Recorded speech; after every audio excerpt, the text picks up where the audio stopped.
¿Sabía escribir Jesús de Nazaret? Y si así fuera, ¿pudo dejar algún escrito? ¿Fueron los esenios la clave para el inicio del cristianismo? ¿Puede la razón supeditarse a la fe? Estos y otros muchos interrogantes aparecerán durante la lectura del Escrito de Dios, mi segunda novela publicada recientemente con la editorial Stomberg. El Escrito de Dios es una novela histórica, en la que la ficción se entremezcla con el rigor histórico.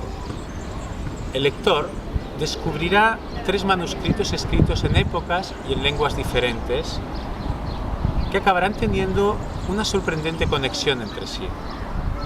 Es un viaje a través del tiempo, a través de 2000 años.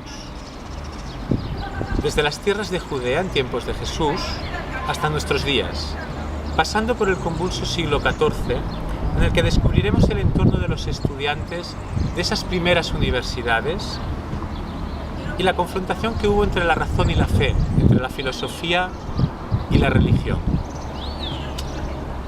El descubrimiento de los manuscritos de Qumrán, en las cercanías del Mar Muerto, inician una búsqueda por parte de 2 jesuitas que finalizará en un lugar con mucho misterio de la ciudad de Barcelona.